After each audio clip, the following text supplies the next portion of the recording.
What's up, everybody? Welcome into the Sanson Sports Media Podcast. We're your hosts, Hunter and Michael, coming at you live, sitting here on the 15th of December.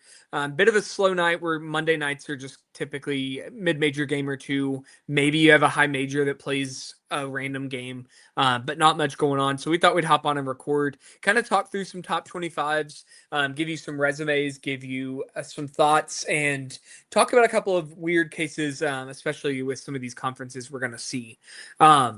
First, I know, Mike, we had talked a little bit of it off air. Yesterday was a rough day from an injury standpoint for the NFL.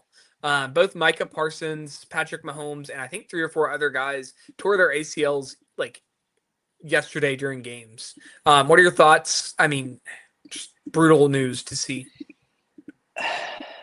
I mean, obviously, it's tough news for the Packers in the middle of a playoff and division chase. Losing one of your better players on the team Yeah. ahead of the closing stretch and then the playoffs, that's tough. And then for Kansas City, I mean, they already got eliminated yesterday. You got a little bit of a sense of what it's going to look like without him, with Gardner Minshew coming in. I mean, that team was struggling anyway with a guy like Patrick Exactly. Mahomes. Yeah, and Mahomes elevates your team so much. You lose him, you're hurting. I think the good news to take away from that is you're not making the playoffs anyways. You rest your starters, maybe get a better draft pick out of this. I mean, it sucks. There's no other way to put it. They need to get some better guys around Yeah. him again. Yeah.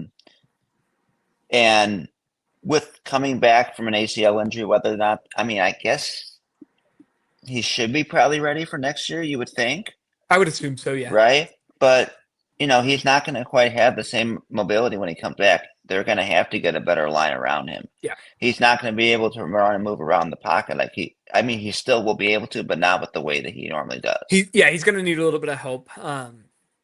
His protection has always been fine, at least. Maybe not amazing, but pretty good. And they're going to need to continue that and make sure they've signed guys around him. But I think consistent playmakers have to be there now. It's going to be a lot harder for him to make his own plays. There's no running game anymore. There's no deep threat. I don't know if Travis Kelce comes back. I guess he might. I don't know. I guess, but even if he does, I mean, he can't be. I mean, I know he's always going to be Mahomes' favorite target, but they need something else. Yeah, he's not the dynamic guy he was 4 or 5 years ago at this point. No. One interesting stat about Mahomes: this is exactly the same timeline and exactly the amount of Super Bowls that Tom Brady was on when he tore his ACL. So, if you're looking at things for patterns, maybe there's a pattern that you're at least pseudo happy with. Yeah. I'm not saying it's a good thing, but there are a lot of similarities between the Mahomes injury and the Brady injury from way back when. So, yeah, interesting to say the least. The Packers, I mean, I think they'll be okay. Parsons is just such a big piece, but they were going to do things without him to start the year. So, I mean, they've got some ground to stand on. He's not their entire team, but he's most of their defense. So I'll be interested to see how that goes. Your Bears are doing pretty well. Need 1 out of their next 3 to make the playoffs? That's what it looks like. They're 10-4 now. Detroit is the first team out at 8-6. So, one more should get them there.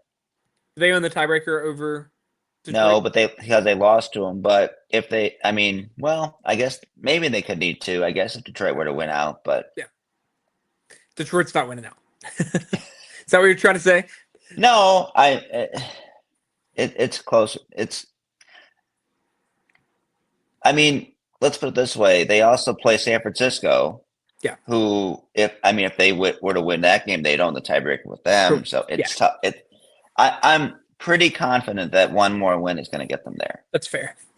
Makes sense. And then that's also betting on these other teams to go undefeated, which they haven't shown the tendency to do this year. Other news, Mahomes, we already talked about with the Chiefs being out. But also the Bengals got eliminated mathematically yesterday. Just abysmal showing. Just things are going to get really ugly in Cincinnati. I don't know if I don't know. I'm not going to say what I was thinking, but things are hard, and I would not blame Burrow or Chase if they're not getting the support they need to look elsewhere. I was about to ask you, is the Joe Burrow era over with? I don't think so, but if he asked for a trade tomorrow, I'd probably support it. Yeah. It's the same thing with the Reds. They don't want to They don't put any They money don't into the put any money team. into anything, and here we stand. I mean, the Reds Yeah. tried to sign Schwarber just for the name, and then when they didn't get him, they just said, "Okay, all that money's not actually going to be spent. We're just going to put it back," and they're not You spending any money. obviously had the money if you were going to give it to Schwarber. So what's the deal here? Exactly. Yeah. You know, and So then you're left yeah. with the same kind of lineup, the same type of pitching staff, the same type of, 75 to 83 win type of team. Yep. So same thing with the Bengals. I think Zach Taylor probably has to go. If you're going to try to keep a Burrow or a Chase around, you got to make some changes. I would like a defensive-minded coach to come in. I think Burrow and Chase can help with the offense and help get the offense where it needs to be, but you need somebody that can scheme a defense to get us something, or the Bengals are never going to win. And what's frustrating, I would think if I'm a Bengals fan, which is hard to imagine, but Thanks. it's a winnable division this year. I mean, the division is terrible. I mean, you've got Rodgers on a fourth leg, basically, Yep. with their team in the lead. And I mean, the Ravens started out, what was it, 1-5, 2-5? I think And 1-5. Yeah. and they have a chance still. I mean, it's not a good division. All I Yes. heard about coming into the game between the Bears and the Browns was, Bears are going to have a tough time. I mean, Sanders is going to run around on the defense, and the Bears won't be able to deal with the Browns defense. Nothing. I mean, but here's the thing. All of the AFC North teams have disappointed this year. I mean, the Bears, give them credit. They've done exactly what they needed to do to get back competitive, and they've done well with it, and they've got a great core around some of these guys. So they'll be around for a while. The AFC North is really at a crossroads. I don't know what's next for the whole division. More protection around Everybody your needs protected. quarterbacks. I mean, we're looking at least one place needs a quarterback. Obviously, Pittsburgh needs something other than Rodgers because he's probably done after this year. I mean, you've got Lamar, you've got Shadur, you've got Joe Burrow. Like, you're set at quarterback for three places, but you got to find some defenses. You got to find some protection for those quarterbacks. Lamar's been hurt. Burrow, obviously, with the injury history. So, NFC or AFC North is going to be interesting. Won't drone on about it too much longer, but what do you got? And if you're the Browns and you're gonna be down 14-0 in the third quarter, and you're gonna get the ball out after stopping the Bears on downs at like your own 46-yard line, Yeah, you can't be settling for a 50-yard field goal down 14-0. That doesn't do any much good if you correct. make It it. does nothing. And I know it's 4th and 10, but what Yes. what else are you gonna do? And then 2 possessions later, it's back-to-back picks, which end up turning into touchdowns, and the game's over. Yep. Exactly. Switching gears, staying with football. Congrats to Fernando Mendoza for winning the Heisman. Yes. Very well Yes. done. Great story, and just Yep. overall very happy that he did win that. I was worried the voters were going to just vote for Ohio State, but obviously after the Big Ten championship, there was no more holding out on him. So well Yes. done. Now, turning to college basketball, staying with Indiana, I got to see Kentucky and Indiana play. It was my first trip to Rupp for a Kentucky game. Environment did not disappoint. Fans were up for it. Fans were angry. I had Indiana won that game like it looked like they were going to for about 30 minutes or so, or 18 minutes. I think Pope probably would have gotten booed out of that arena, but he made some adjustments. He found, I think, what works for him. And that team has an identity if they will want to carry it. The physical kind of grinded out style is not what Pope wants to do, but it worked for UK. It limited Indiana in what really should have been a higher scoring game. So I was impressed with that. And now it's Indiana that's wondering about where are we going as a team. Correct. I will say Indiana had several cheap fouls early in that game. They were fouls. They don't always get called, but the officials came out and made it known that they weren't going to allow all the physicality, and they wanted to set the tone for a rivalry game. They did that. It really hurt Indiana. Wilkerson, both of their bigs, like they had some guys really in some foul trouble throughout the day. That is one of the issues that the Big Ten has when games are officiated outside of Big Ten style. And this was very much so an SEC style of officiating. With that, top 25s you're going to see do not feature Kentucky or Indiana for either of us. No reason to. Exactly. So I've altered mine just a little bit. Of course, if you're watching this, you probably saw my top 25 come out Sunday afternoon. Obviously, St. Mary's lost last night to Boise State in a really fun game. Also tinkered with it a little bit, made it a little bit closer to a seed list while still honoring some projections here. Mike, what are your thoughts? So our top 4 looks pretty close. Top 5 looks around, what you would think. Nebraska, Really, a the little top bit 8, I think, are the same. Not the same, but the same 8 teams order. are in Yeah. there, and we've just gotten jumbled up a little bit. I think that's a pretty consensus at this point, or at least it should be. It should be, very much so. I think Arizona clearly, well, it's not clearly, but has the best resume in the country. It's a clear resume goes to Arizona. If you want to talk about on-court performance, I mean, Michigan gave up 60% shooting on Saturday, didn't play their best game, Yeah. and still won by 18 points. Right. What they've done combine that with On what the they've done the road. rest of the year, it's hard to say Michigan's not the eye test number 1 team in the country, but from a resume stance, I agree it's Arizona. When you go down, Nebraska, I have a little higher. Their resume is pretty solid, especially after winning at Illinois. A bit of mine is projecting out a little bit, and I think that both Vandy and Nebraska will fall. So that's why you see them at 15 and 16 there for me. But right now, yeah, they're probably closer to a top 10 resume. I do want to say that at 16, it should be Illinois, not Indiana. Okay. So that might be one of our mistakes. I was wondering where Illinois was, but that's where I was actually looking for Nebraska's win over Illinois, and I'm like, anyways, but yeah. So welcome to graphic design. Yes. Hunter's not great at it. It's okay. My apologies on that. But one. that is Nebraska, maybe this really is the year that they can go deep. I mean, we've known them to be very good at home. Yeah. But to get that kind of road win this early in the season, that is huge. Yeah. I am officially a believer in Nebraska. I had been skeptical until up to the Illinois win, but I'm officially a believer. Carolina at 10, at least that's where I put them. I like what I've seen from them so far. Same. Yeah. I've got them at 12. The ACC is just a little tough. I like Louisville a little bit better. And I think Houston will sneak up in a little bit higher than what Carolina does. I have Louisville further down, not because I don't think they're good. It's just that, I'm sure they thought when they scheduled Indiana and Kentucky and Cincinnati and Memphis and whatnot that this was going to be a robust schedule. Yes. Yeah. And to no fault of their own, those teams are not helping them. Correct. Yeah. They've beaten who's in front of them for the most part. Yeah. Obviously, they didn't beat Arkansas, but I mean, they absolutely demolished a not great Memphis team this weekend, and they've looked good. Just the substance has to show up.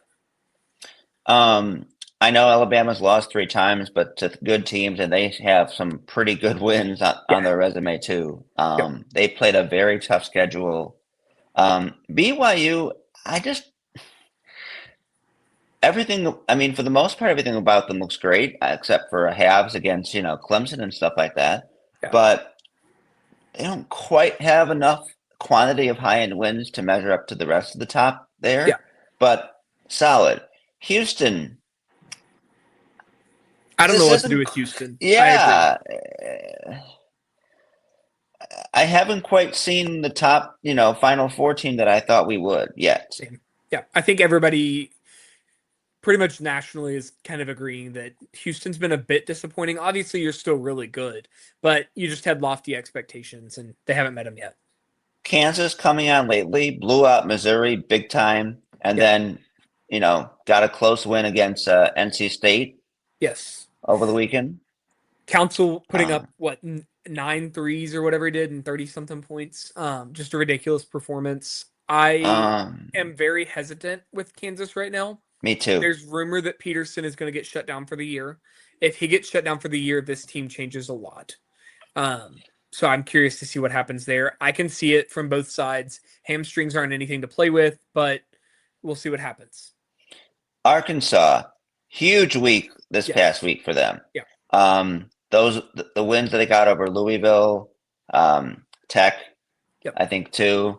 If that had gone 0-2, that would have been a pretty rough start for Arkansas. 0-2, and I don't know that we're having them in top 25s if you're talking about resumes. But now, I have them at 13, and Yeah. there's arguments for them to be as high as 10 right now, in my opinion. You could really bump them up after this week. Those are 2 really good wins. I have no idea what to do with Auburn. They're lower than when I had them before. They haven't even done anything wrong. It's just I don't know. They're there for me. Right now, I had to put somebody around 2021, so Auburn fell into that gap. I don't love it. I just don't know what to do with them. I agree. I think Florida is starting to play closer Yes. to not what they were last year, but closer. Yeah. You know? I know they lost close games to Duke and UConn, but they look better and they're starting to get a little bit more of their championship zealot on. Agreed. USC, I have no idea what to do with either. The I resume do not have them there. I know. Their resume is very blah. I don't know what it's going to look like in a month from now. Agreed. And they really struggled with Washington State yesterday. Yep. It's a team that's got 3, 4, 5, Q1, Q2 wins combined, but I don't know. Arizona State's got a couple nice wins, not good metrics really. You could say the same with Seton Hall. Yeah. The Big East as a whole. We'll get to the Big East in a second. Back to Arizona State. I don't hate that you have them in here, but it's just one of those teams that I just don't know what to do with. I left St. John's ranked, not necessarily because they've earned that ranking, more just because I think they are one of the best 24, 25 teams in the country. I just don't know what exactly to do with them.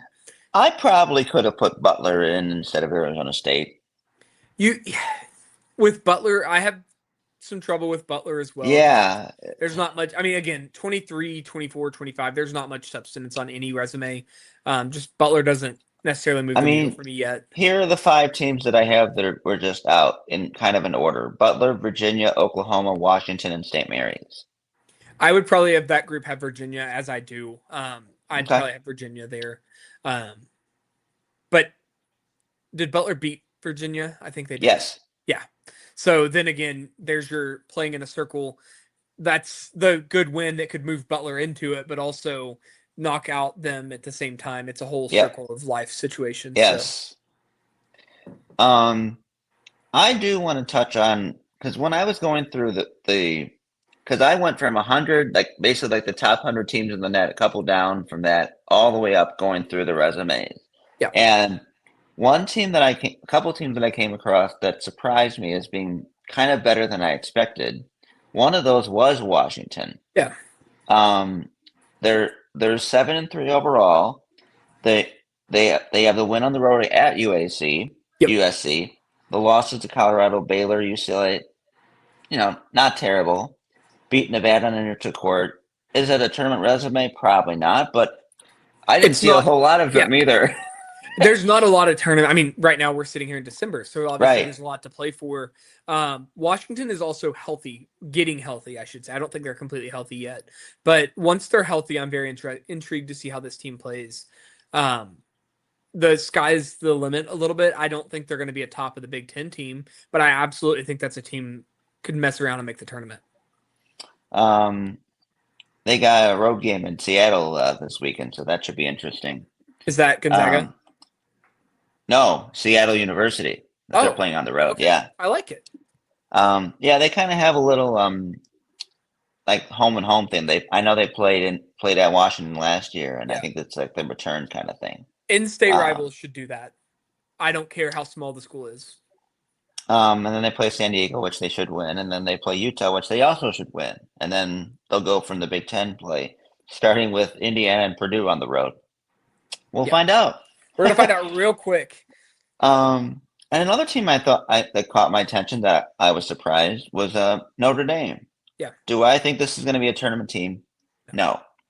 Do I think that Shrewsbury's doing a pretty good job with them? Yes, I do. This is what he does. For Yep. those of you who may not be familiar with what he did at Penn State, he is going to have this team on an upward trajectory. It's not going to be quick. It's not going to be season 1 horrible, season 2 elite, but he should have them climbing. Predictives are around the 50s, high Yep. 50s. Result-based metrics around the 40s, which is not bad at all. Yeah. They have a Q1 win over TCU on the road, which is not bad. Their losses are to Houston, Kansas, and Ohio State, and a couple of them pretty close too. Yeah.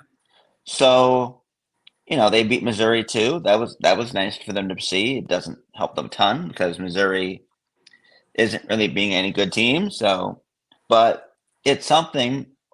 Where do they go from here? We'll see. They have Purdue, Fort Wayne, which they should be able to handle. Yep. And then we'll see what happens when they go to play Stanford and Cal on the road. Yeah. That's a tough trip out there. It's tough. It's hard to get up for those games. The arenas probably aren't going to have a ton of energy, but tournament level caliber teams can go 3-0 in that next stretch, or should Yeah. And then you get Clemson and Miami at home. I mean, that's not that hard. You get Virginia Tech on the road. Virginia Tech's solid. Yeah. North Carolina on the road is tough, obviously. You get Boston College and Virginia at home. We'll see. I mean, there's enough in there to get there. Yeah. No. But right now, on 12, 15 or 16, yeah, it might be a tournament resume at the moment. It's close. I will not be doing another bracket until next week, but it's not one that I would write off at this point for sure. It's not much worse or better than SMU, who I think most of us have it in. I would have SMU in at this point. So yeah, you're not wrong. Mean, they don't have a Q1 win. Yeah. Their best win is Butler at home, and they beat A&M and Mississippi State, which isn't really much to write home about. They beat names. That's what we're seeing here is they've beaten. We're seeing a lot of that, by the way. Yeah. From some teams, we're seeing names instead of actual good wins. Correct. Yeah. So kind of turning the table here a little bit. Anything else that you wanted to mention before we move to kind of discussing the Big East and specifically UConn in the Big East? Let's go to the Big Easy for the UConn. You are going to see a lot of discussion this year about UConn and why they're going to be a 1 seed, but also, and I'm not saying UConn's going to do this. All accounts here say that UConn is probably going to be a 1 or a 2 seed. Why, you ask? Their schedule. I mean, I don't know. I know it's probably not super easy to read, but I did try to fit all of the schedule into one thing here. They're 4-1 in Quadrant 1 with no losses outside. They've played 4 Q4 games, and then they have a win each in 2 and 3 there. Look at the rest of that schedule. You've got a total of 5 Quadrant 1 games left on the resume. A handful of these games are Q3 right now that I would expect to maybe move up to Q2. Specifically looking at that Xavier home game, that probably moves up over 100 or under 100 to get you there close. 75 to get you there close. So it's very possible some of these could flip up. But for now, this is a very, very lackluster Big East. And it's a Big East that is going to present UConn with not much challenge. I expect them to run through it. We don't even know some of the ones that are Q1 now if they will be by the end of the season anyway. Correct. I don't know that St. John stays top 25 or 30. Sitting at 24th right now. That could go either way. Again, that's another team that you could have their schedule up here and say the same thing we're saying about UConn. But you're going to see a lot of complaining probably from other conferences and a lot of people just saying UConn's just there by default.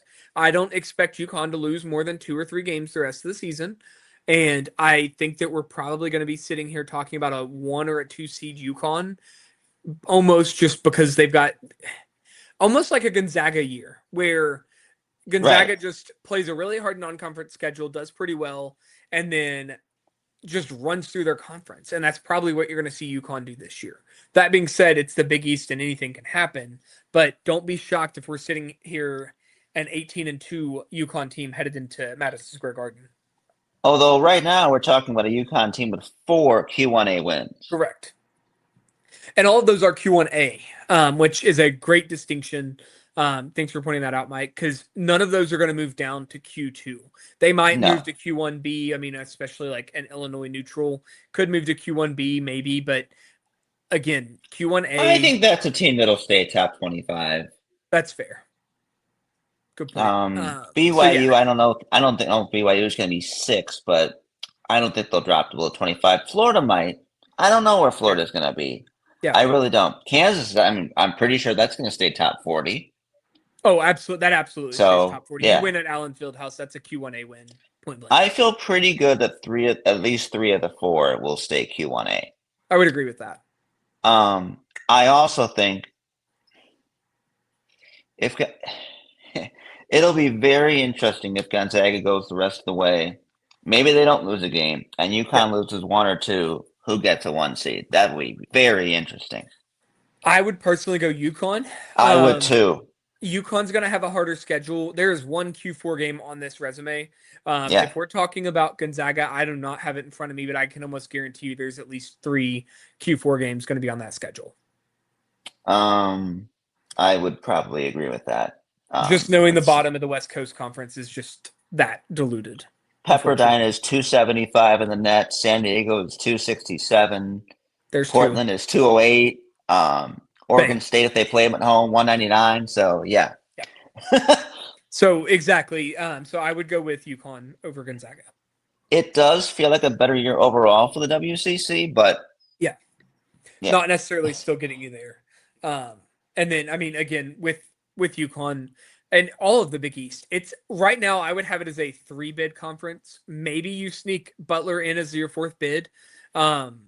But that's with it. St. John's, yeah. Yeah, you're definitely, I mean, St. John's and UConn right now are solidly in. UConn's as close to a lock as you can be this early in the season. But outside of those two, Butler, Seton Hall is definitely one of the teams I'd have in. But other than that, I don't see anybody. I know a lot of my followers are Xavier fans. I'm just going to say get 2-0, beat Creighton, beat Georgetown, and then let's see what happens on New Year's Eve. And then we'll have a conversation at that point. I've had like 6 or 7 DMs. No, you're not close. It's still a ways out, especially with metrics where they are right now. And Santa Clara playing the way they have at times recently is not helping that loss at all.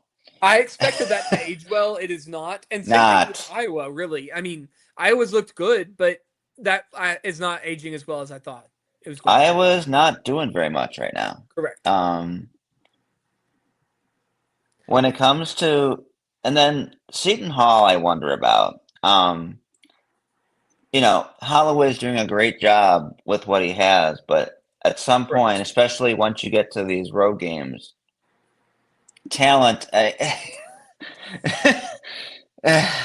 think Seton Hall is a tournament caliber team, but they're going to have to find a way, like you just said, to win some of these road games. And I'm talking Marquette, I'm talking Creighton, DePaul, Georgetown, Xavier. You're going to have to win at least 3 of those 5. I think Villanova is another very interesting team. I don't really know what to make of them yet, but I think you can't really knock them for that loss to Michigan because it's Michigan and like they're doing that to everybody right now. But I wonder about them as well. I think Seton Hall probably needs to go beat a Georgetown, a Butler, a Nova on the road to get in because those seem to be the better of the teams so far in this conference. Here is Nova's resume. 0-2 in Q1, 8-0 in Q4. That's the resume. Yeah. And there's your problem. They've played nothing but Q4 games while they pass the eye test. Any team should pass the eye test. I'm not saying they all would, but any team that wants to be considered for a tournament team should be able to go 8-0 in Q4 games. Yeah. And the only reason why their schedule isn't like, 365 or something is because they played Michigan and BYU or top 6. And they did nothing. I mean, the BYU game was close, but I mean, they got ran out of the gym against Michigan, which is, again, expected. But yeah, a lot to come with Nova. And there's not, I don't think, enough substance on the schedule in the Big East for them to really be able to afford a 6 or 7 loss campaign. They're going to have to lose 4 or 5 max games to get in. Yep. A Butler or a Seton Hall have a little bit more leeway where they could maybe lose 6 games, 7 games, and sneak into the back end of the tournament just because they've got those better wins on the front end of their resume. So I started going through a little bit of bid watch for the Big East because I Yeah. knew we were going to talk about it. Um, and let me tell you, the St. John's probably doesn't have to go 14-6 to make it because they're going to have some games before Yeah. then. But there's the Xavier, the Georgetown, the Novas. Yeah. You're going to need a pretty good 13-7 kind of Big East record or better. 13-7 does not get Xavier into the tournament. I just want to No, call that out right now. no, You're probably shooting for 14 to 15 wins. yeah, Same thing with Villanova, like I said. Georgetown, Butler, Seton Hall, maybe you're talking 13. I'd agree with that. DePaul, Creighton, Marquette, we'll see you next year. yeah. I know I'm missing somebody. Providence, I don't know what to make I of looked Providence. at it. 14 or I didn't so. see it. Yeah, Yeah. I didn't put them on yet. I think Providence, I think, has UConn coming up, so I think I kind of figured that would take care of itself. So Providence has they have Seton Hall first on Friday, and Yeah. then they don't play until January 3rd when they play St. John's and UConn. So that will take care of itself. Yeah. They'll either go, I don't know, 2-1 or something and have a chance, or they'll go 1-2, and if the win is Seton Hall, I don't know. If they go 0-3, it's probably good night. 0-3, it's probably good night. 1-2, like you said, Seton Hall's not going to be the only win that gets you there.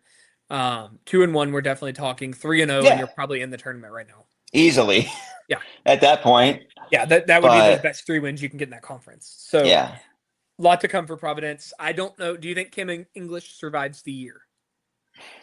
Actually, let me rephrase this. Kim English or Ed Cooley? Which one's more likely to get fired? both if they don't make it. I mean, nothing is happening either place right now. Yeah. I mean, Georgetown had a nice early start early on when they had the wins over Maryland and before we found out that they weren't very good. They beat Clemson, which is still fine. Then they lost to Dayton, they lost to Miami, and they haven't done anything since. Yeah. Other than barely beat St. Peter's in overtime. Yeah, that was ugly. I was watching that on Saturday in between games, Even the and that UMBC game was wasn't pretty. I mean, yeah. there's a reason. They've There's a regressed. reason why their predictives are so bad now. Yeah. Georgetown's got Marquette, which we thought that would have been a better game, and now it's kind of just a meh. It is what it is. Yeah. Yeah. They get Xavier after that. They get Coppin State. If they don't go 3-0 in their next 3 games, it's probably good night. Yeah. Agreed. So with that, kind of deep dove into the Big East a little bit, more than honestly I was expecting, but it worked out well. Sitting right at 30 minutes. So any other kind of closing thoughts or any other comments you wanted to make? I know you looked at the American. That is very much so a one bid league right now, and it's very ugly. Tulsa looks to be leading the way for me, followed by Yeah. USF and maybe Wichita, but then Memphis is right there in that group. But Memphis is not the clear front runner.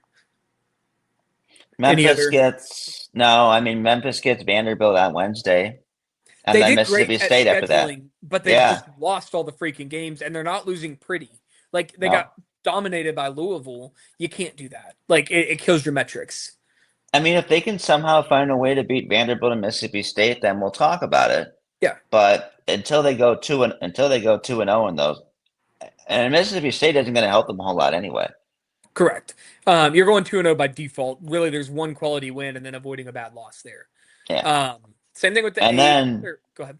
there's nothing else after that. Alabama State, North Texas, which nice record, but 183 in the net.